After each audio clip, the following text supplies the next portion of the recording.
Welcome, everybody, to another episode of the Internationally podcast. Before we start, let me talk a little bit about the podcast.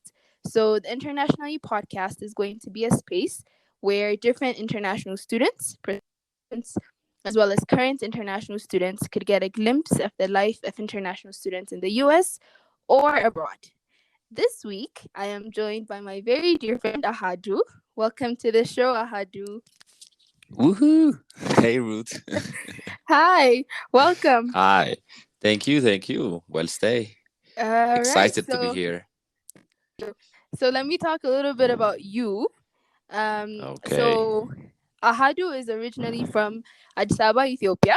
He completed his undergraduate degree at Addis Ababa University, majoring in law. Afterwards, he did his postgraduate degree on international and commercial law at the University of Greenwich in London. He's currently the Commercial Legal Counsel for DIAGEO Ethiopia. Is that how? Yeah. DIAGEO DIAGEO. Ethiopia. Okay. Yeah. All right. Is there anything else you want to add to your bio that I just read? No. I mean, I love playing basketball. You can add that. Oh, nice. Basketball. I could Yeah. add that. Yeah, Okay. you're right. Definitely. All right. So, as the topic of our discussion today is dealing with finances, let me start off by asking you, what is the first thing that comes to your mind when you hear the word finances? For me, from personal experience, first time I was applying for my LLM abroad, and when I got into the university's website and saw finance, immediately I thought about scholarships. Because in my mind there was I didn't think about much about paying or covering my tuition and living fees. So immediately what my mind went to was scholarship. Nice. Yeah, I mean, for me, when I hear the word finances, especially like in the context of being an international student, it's mostly associated with financial aid or scholarships or some sort of aid that they would give to students to help them finance their graduate degree, right? So True. So how were you able to finance your graduate education? So even though I thought about scholarships at the beginning, I was not able to get any. So that was the sad part. Right. So especially I think it's a bit difficult when you're doing your LLM as compared to undergrad, because you don't have a lot of financial aids available. And since I was applying for for colleges in the UK, there was only a Chevening scholarship, right? Which I didn't take time to apply to, and which was a bit sad, that because most of my friends also went through Chevening scholarship. So if I was kind of mad on myself because I didn't put the time in that was needed to secure that scholarship, because the Chevening scholarship is actually very good in a way that it covers all of your tuition, and you also get to have a stipend to cover your weekly and monthly expenses. So it's basically the 100% financial aid you can get when you're applying to the UK. So I was a bit sad for not getting that. But also at the time when we applied, the one thing that made everything difficult was that to do your LLM or postgraduate studies in the UK, you needed a master's or a postgraduate from Ethiopia. So I had only a degree. So getting accepted was also difficult to start with. So that actually kind of minimized my options when I was applying. So you see, like, I started off by thinking financial aid scholarship, but then I ended up just wanting to go and learn my postgraduate. So that was a bit tough. Right. And I think even your whole journey of postgraduate education is I think a bit different from the journeys of other international students. But that is why it's really interesting to hear. Because for me personally, the only experience I have is with Smith, and the only reason I went to Smith is because they provided the financial aid that made it possible for me to attend school. But I still have to work as a student. Yeah, So there's okay. the thing that was called work study. So that's allocated to Yeah. everybody who's on financial aid. So as a first year, the only jobs available for first years was, dishwashing. So Oh that was my yeah. first job. Oh yeah. I did that too. Yeah. Okay, Yeah. first, maybe you could tell us about your experience dishwashing and how you managed Yeah. to finance your graduate education, and then maybe I could tell Yeah. about my story. Okay, okay. So building up from my previous story, so I had to get a university secured and everything. So Mm-hmm. I got the university. Finally, I went to London, and London is very expensive. As Right. far as cities go, it's very expensive. But the good Mm-hmm. thing about doing an LLM or studying in the UK was that you can do 20 hours of legal work. So Oh, I nice. used to remember my sisters when they went to my sisters did their undergrad and postgrad Mm-hmm. everything in the US. So I used to Okay. hear them say, there are jobs under the table where because I don't think Mm-hmm. you're allowed to do that in the US, but in the Right. UK they give you 20 hours to Mm-hmm. get any work you needed. Mm-hmm. So basically to cover my expenses, I here from Ukubs. Ukub is very good. Ekov? Can you Yeah, explain yes. what Ekov is for some of Okay, us who so don't?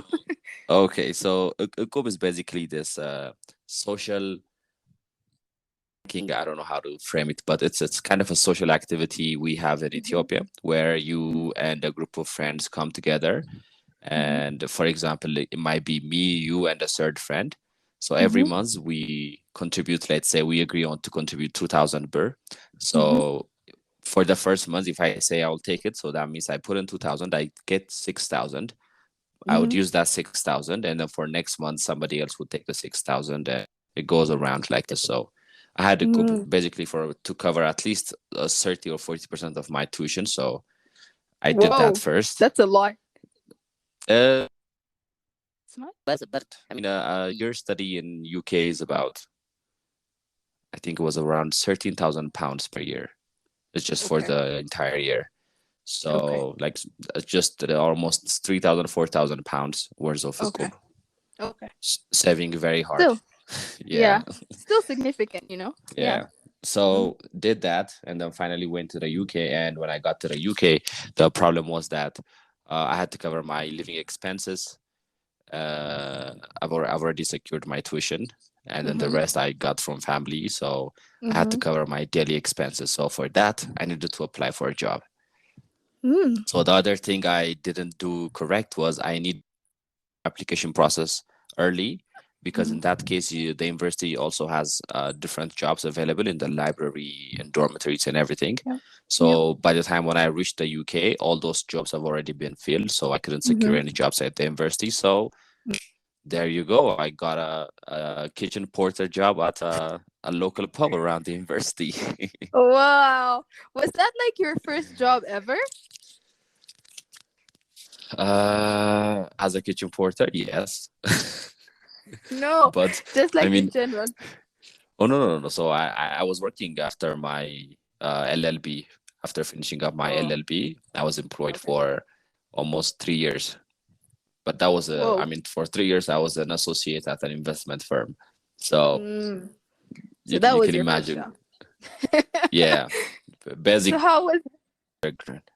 Uh-huh.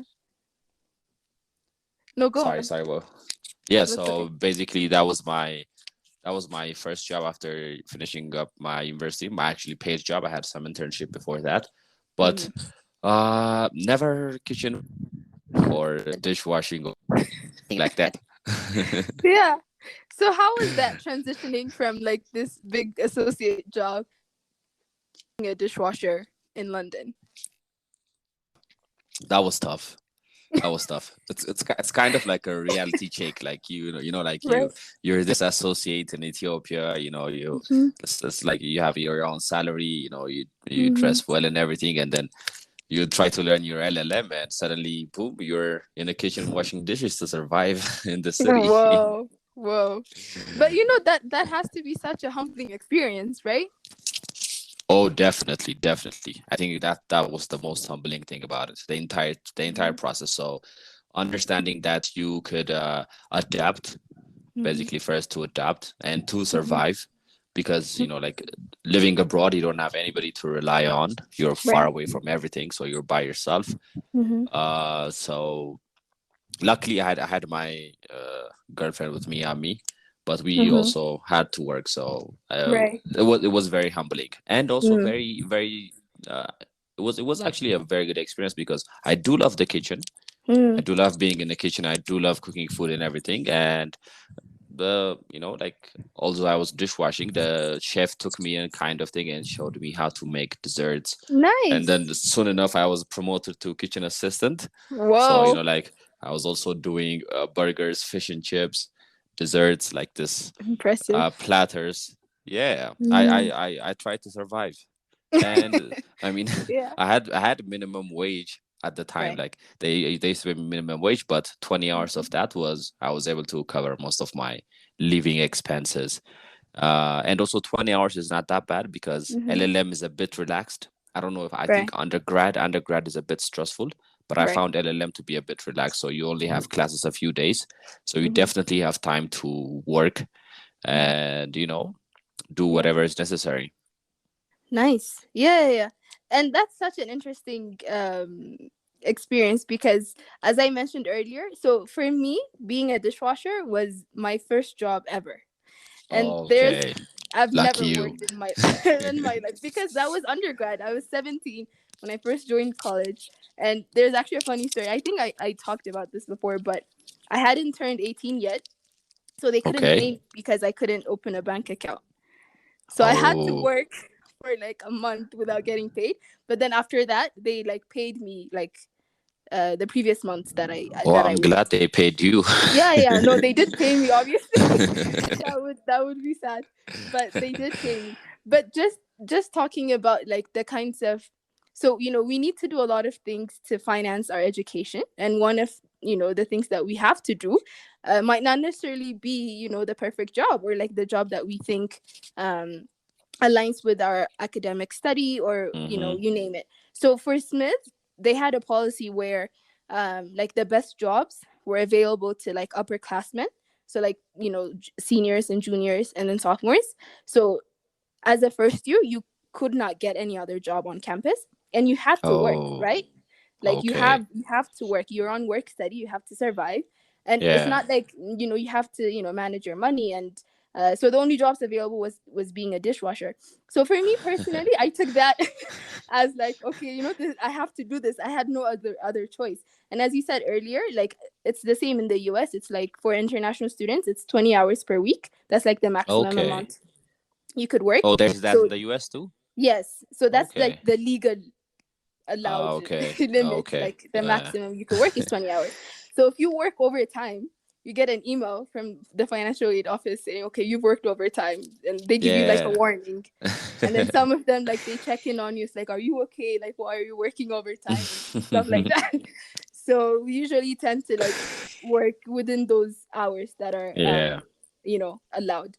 But going back to like finances and how and managing it, so a lot of people I've found, even my friends, there is this lack of financial literacy. It's like, how do you manage your money, right? So you work, Yeah. you work, you work, but what do you do with that money? So do you save it? Do you go out? So how did you learn to manage your money and survive post-grad education? Okay. Okay. That's a very interesting question. Mm. So for me personally, at least I had those 3 years of work after I Mm. graduated from my LLB. So, getting Mhm. your own salary at that time, you get to understand what to do, how to save and everything, but only a little bit. But when you go abroad, it's a totally different thing. Right. For one thing, your expenses really skyrocket, so you don't have much to save. And I think whenever you study, I had a few friends in London who wanted to actually profit from the master's program, which I find a Mhm. bit insane and a bit stressful because I mean, if you go Okay. there to learn, the point should be within that academic year, just to finish your studies, Right. survive, cover your basic expenses. If you have extra, if you're lucky enough to have extra, that's Mm-hmm. good. I'm not saying that's not good, but it should not be the primary target to do that. So Right. for me personally, so my monthly income was just enough to cover my rent, my Mm-hmm. food expenses, my travel expenses, and from the little money that was left, I usually spent it maybe meeting friends or dining out with my Mm-hmm. girlfriend once in a while. So I didn't Right. actually think of it about saving and then, coming back with a lot of cash on my hands. So I was basically just surviving. And then also I had to enjoy the experience. I mean, you're in a different country. Exactly. Uh, you don't go there much often. I mean, it's not like somebody's going to do 2, 3 masters or a PhD after that. Usually Right. you tend to see this is my final and first LLM Mm. study. So Right. you need also to enjoy the city, what the Mm-hmm. city offers. So you Mm-hmm. could travel around the city. You can do a lot of things. Right. We I Are you a fan of Harry Potter? Yes, I was actually watching a marathon of Harry Oh, Potter right now. so like Yeah. I remember once I started doing the dishwashing job, Mm-hmm. uh I had a Christmas shift. So on Christmas the chef asked me, "Can you come in?" And I was like, it's I don't celebrate Christmas that much, so it's okay, I can come in. Uh, But the tip was good that night, and I think I made almost mhm. 75 quid of tip. So What? that's yeah. That's a good tip on Oh. a Christmas day. And then they also Mm-hmm. paid me 50 pounds overtime and everything. So I had a bit of money. So we decided Mm-hmm. to go to the Harry Potter studios. So we spent the whole day, when you're a fan, Whoa. especially, that's nice. The entry fee Yeah. was a lot. It was about 50 pounds per person, but it was really worth it because we had a bit of Right. savings left. And, like, Mm-hmm. so this kind of experiences also add up to the entire LLM experience. So, Right. uh, Exactly. yeah, so as long as you survive, you eat, and Mm-hmm. you get to do a little bit of exploring adventure and Mm-hmm. also buy a few things. I think Right. that should be the aim, and not just amassing a lot of cash and coming back to Ethiopia. That was never the plan. Right. Right. No, that's such a valid point that you bring up. It's because like I think I don't know, for me at least personally, I had this notion that I had to save the money, like I can't waste it, you know what I mean? But at some point I did I did splurge, but it wasn't frequent, I have to say. Yeah, I mean, splurging is Because okay yeah, yeah, like I said, as long as it's not every time. exactly, Yeah. exactly. Because I was also like, if I was like completely honest, I was responsible for like, travel, like when I went to see my, my family. I was the Okay. one who was paying for like the plane tickets and everything. So I had to save, like I had no choice. But at the same time, I had this teacher in high school so I went to high school in the US as well for like 2 years. So the first Okay. year I was there, we had this teacher who taught us about like credits, how to keep a credit score so that you don't get, Oh you know, yeah. sucked Very into important. the whole, Yeah. yeah, lending system. So but the thing is, when I got into college, nobody told us how to manage our money. So it was all it was all trial and error for everybody. And I remember my Yeah. friend telling me, so in the US during Thanksgiving there's like Black Friday where things are on sale, Yeah. so that you Yeah. go and like, so one time we were first years and I remember my friend came to me and she's like, Ruth, I have $1 in my bank account. And I was like, what did you do? And she's like, well, it was Black Friday, so I went shopping. And I could not deal. I think I would have had a heart attack if that I think happened that to me. happens to most people. Oh my god. Yes, but Yeah. that just goes to show, like, if you're not really well informed, you do tend to go overbound because, especially Yeah. as a first year, you don't know like the country and you think everything Mm-hmm. is manageable because obviously you Mm-hmm. have the money you worked for, even though it is minimum True. wage, like everybody worked minimum wage, nobody like tried to like get the money legally, but still, like, you know what I mean, like there are a lot of opportunities for you to mess up. So how do you Yeah. avoid messing up with money while you're in college? Oof. I'm okay. Huh. How do you how do you not mess up basically in Right. college? Oh, Right. okay. Uh so again, speaking from my LLM experience, Mm-hmm. uh uh it's good to do your LLM taking a break, because if I had my college days back then, Mm-hmm. I did not think about probably like 2 years, 3 years ahead, or what might happen by the end of the year. So Right. I think the one thing that would be good to do would be, like to have a budget at least. Because when I was in London, like if you have a fixed cost, let's say you have rent, you know how much Right. you're going to pay for rent. You Right. definitely know how much groceries you would spend. There's also transport. So Right. you have this basic things. And you would probably also have, as an undergrad, I would imagine you would have a lot of books to buy, a lot of things to do. Yeah. So there's also that.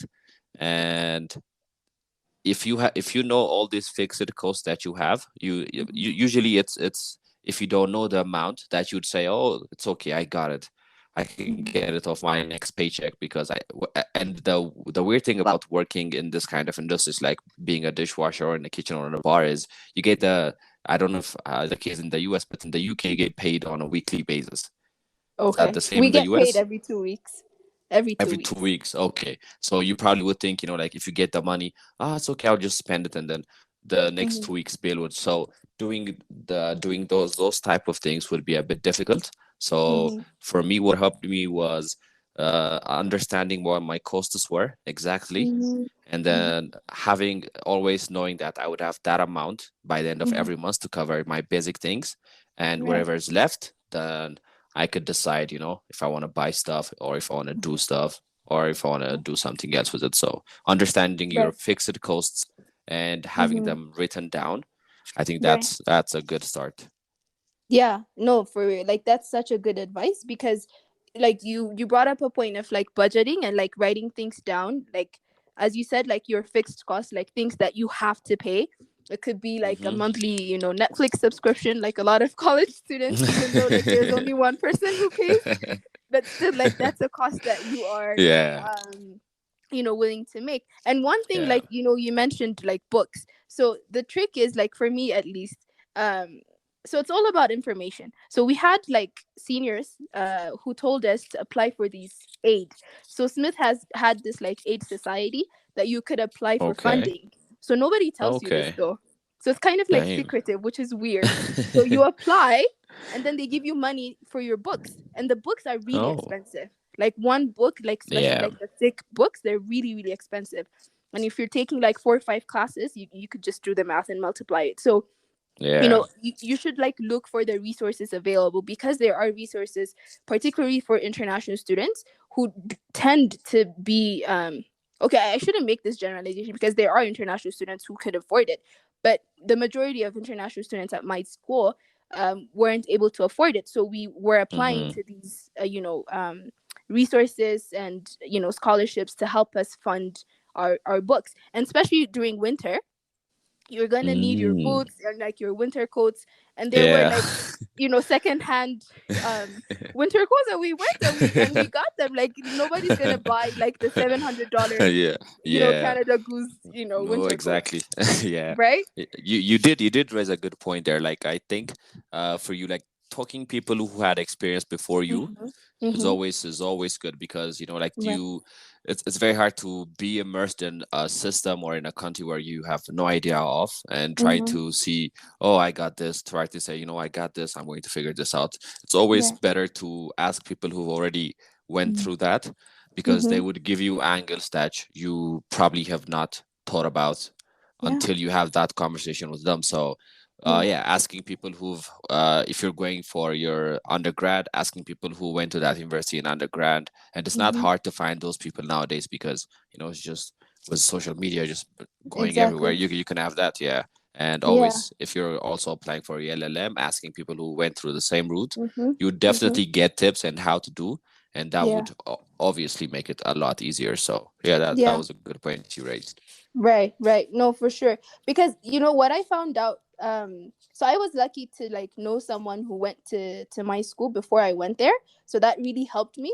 But, you know, as you said, it's important to ask for help when you need it, and especially when you're Yeah. having like financial struggles while in college. Mm-hmm. And we Mm-hmm. do make mistakes, we Exactly. do Yeah, of spend a course. lot of money on things that make us happy, right? So for Of me it course. could be like going out to eat, but then Yeah. sometimes even if my friends want to go out to eat, and I know I don't have the money to spend, or even if I do, I don't want to spend it, I have to be able to say no, and not, give in to the peer pressure. Yeah. You know what I mean? Yeah. Because at the end of the day, I'm the one who's handling my money.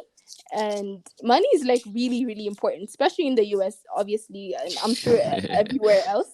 But it's really important for you to be independent.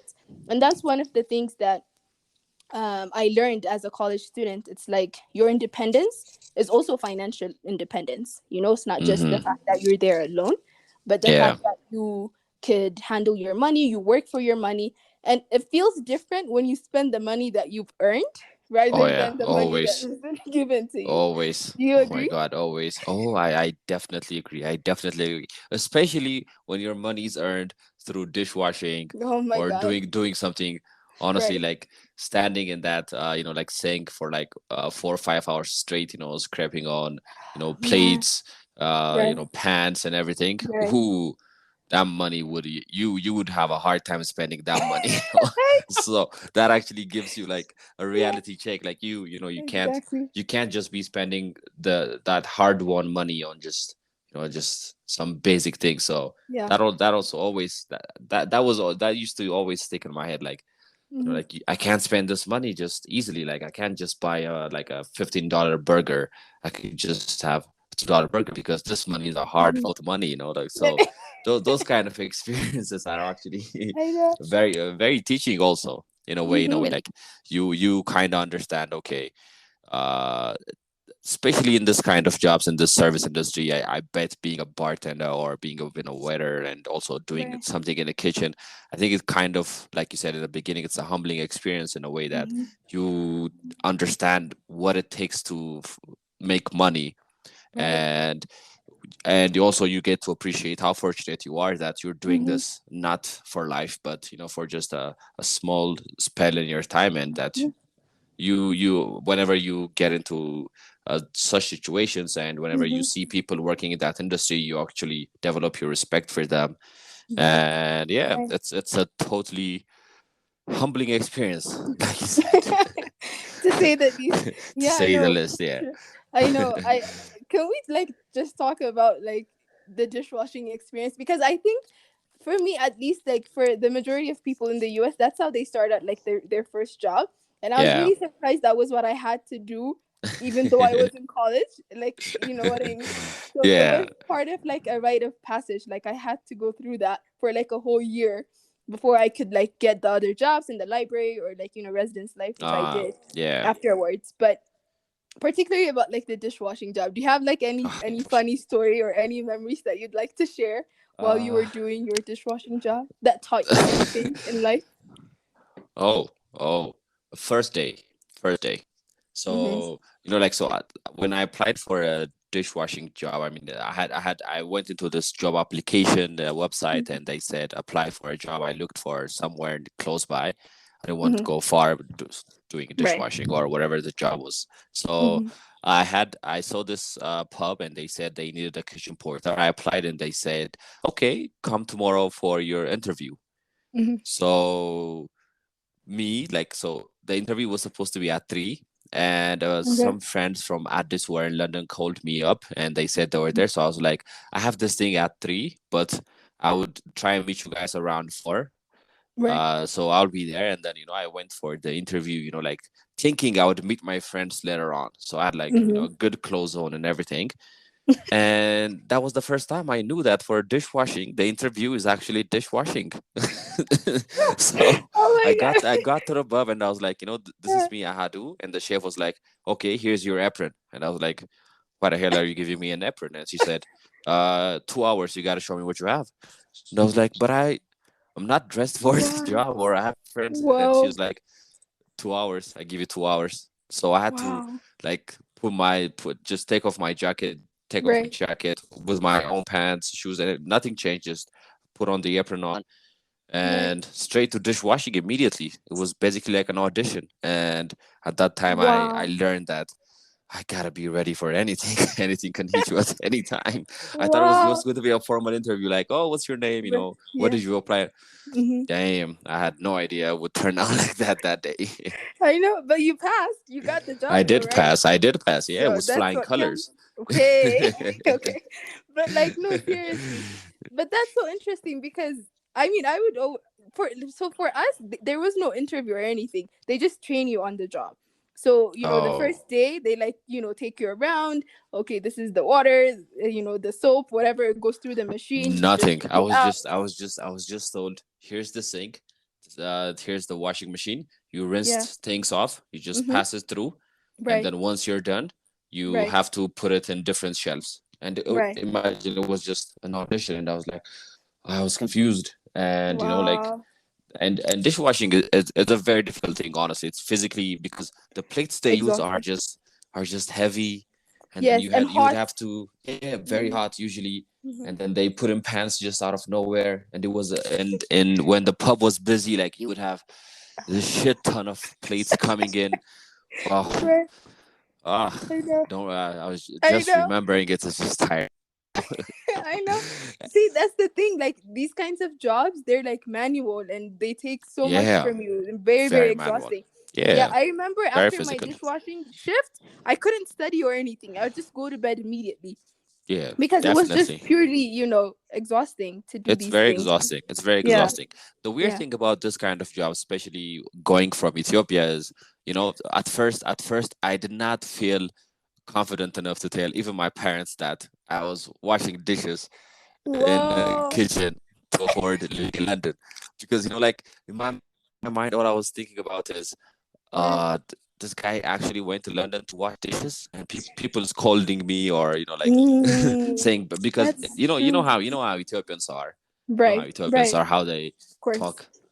Yeah, so Yes, we talk. so yeah, Yeah. so I've at the beginning I was kind of, I actually told my parents when I came back for a break, and after finishing my first half semester. So, Whoa. and yeah, I remember my dad seeing me, like, are you for real? Like, you actually did that?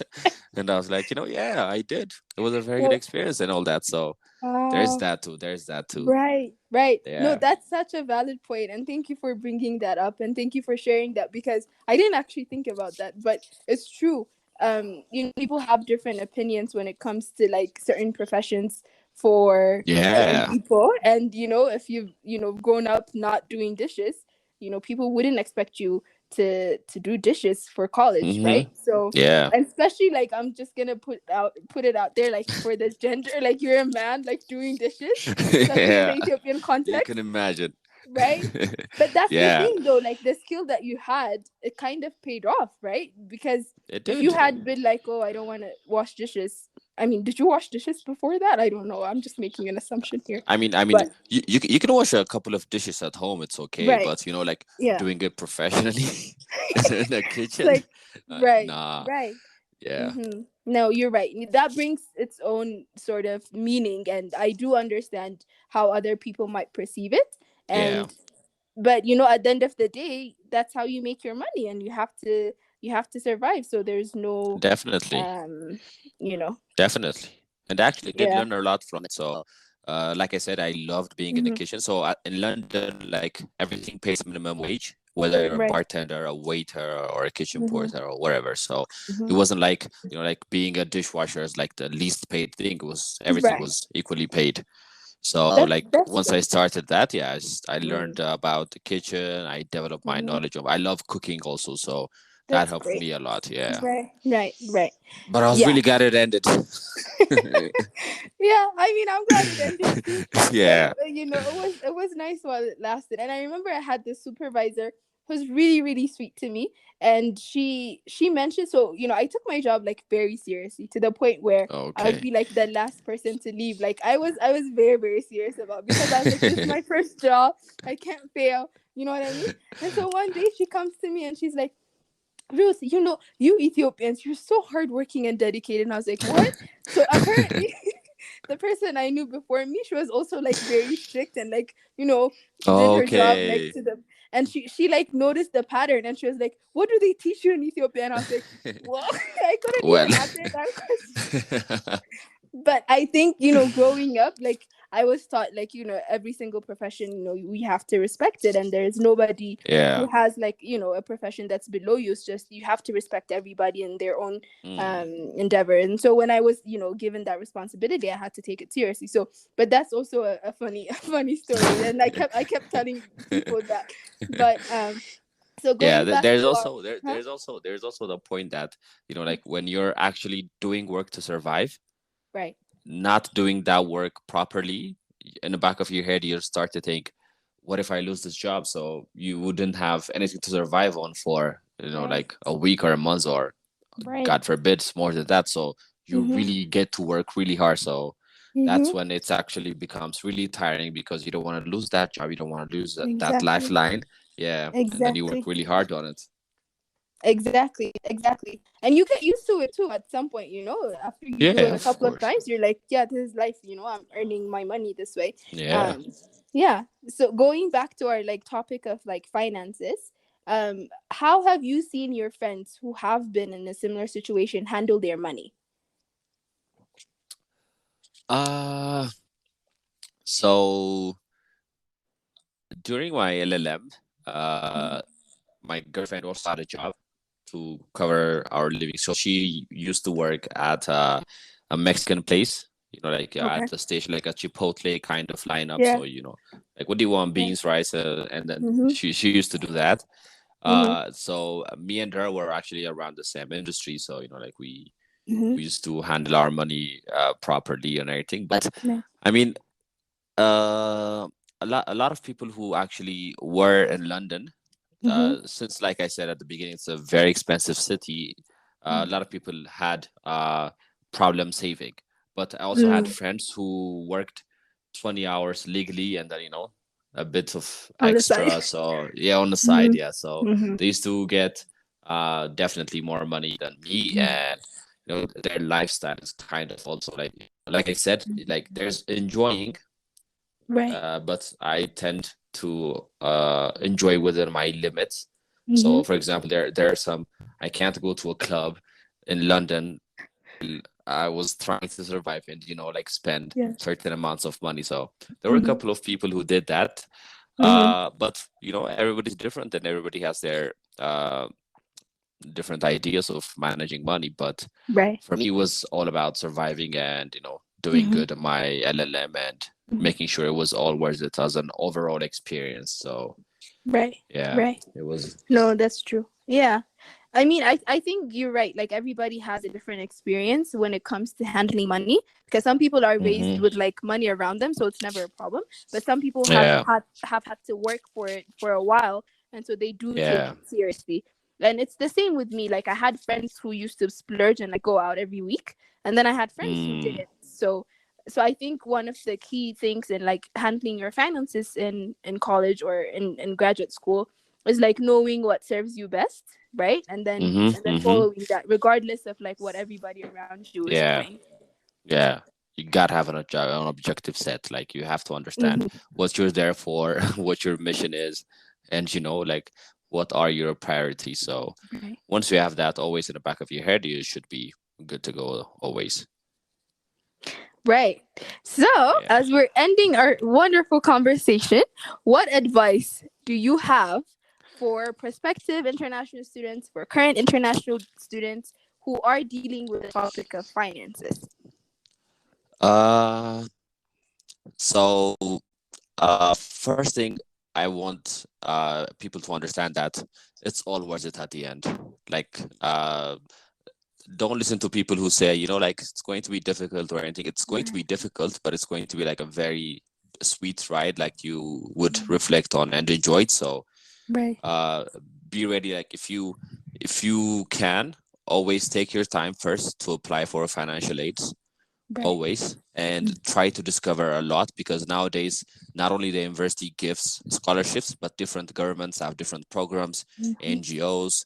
Mm-hmm. There are a lot of platforms, so make sure you take your time and try to understand and fill out applications, no matter what it takes. to save yourself from, a little bit of dishwashing or, and all that. So take your time when applying to that. But if that does not work out, and if you believe that at that point in your life you have to do your undergrad studies abroad or your postgraduate studies abroad, don't be afraid to use your own saved up money to cover some of your own expenses. Don't be afraid to ask people who are willing nearby, like your closest family members or anybody, because like I said, at the end, it will be worth it. The opportunities you get after doing your LLM or your undergrad abroad, the experience and everything would be good. So don't be afraid to do that. And lastly, don't be afraid to work. You can work as a dishwasher or a waiter or a bartender if you're lucky. Like, so for the second half of my semester, I was lucky enough to have a very good job at the university, which paid a lot better, 20 hours guaranteed. So you could also find good jobs at your university. But also don't be afraid to work anywhere. I mean, as long as you get the money to survive, it's okay. And you'll learn a lot from it. So don't be afraid. Generally, don't be afraid. Yeah, that's such a good advice. Look at you. Thank you. No, seriously, I second everything that you said. And I would just say, like, be open-minded. I never thought dishwasher would be my first job. Oh, me too. Never in my life. Yeah. I would never have guessed it would have been my first job. But I enjoyed it, as you said, in the end, because it paid the bills and I had to do it. So so be open-minded. I think that's one. And then, as you said, like, look for scholarships or like financial aid so that you don't have to do the extra work of actually. If you can find those funding, then you could just focus on your school and not have to worry about a lot of stress, right? True. So, like, looking for things. And then the third one would be, as you said, I'm just gonna repeat it, is like asking for help, asking for advice from people who have gone through what you're gonna go through, and looking for those resources. And at the end of being a dishwasher, look at us, we survived. It's okay. We survived, right? We survived. Yeah. Exactly. It's so okay. There's no job that is beneath you. I think that's what true. That's what true. Right. True. Yeah. Agreed 100%. Thank you. Is there anything else that you want to add before we end? Thank you for having me, Ruth. I love this podcast. Thank you for coming. Can't wait to hear for my own episode and other episodes. Yeah. You should listen to the again. Others. Yeah, definitely. Can keep doing what you're doing. All right. Thank you, Ahadu. Thank you for being a guest on this podcast. No really problem. My pleasure. My pleasure. All right. So before we end, just like a last minute thing, please make sure to go follow the official Instagram page at Internationalie by Ruth. That is LIE. And send an email with your questions or concerns about being an international student to internationallybyruth@gmail.com. Thank you again for tuning in today. I hope you have a lovely week ahead of you, and take care of yourselves, everybody. Bye.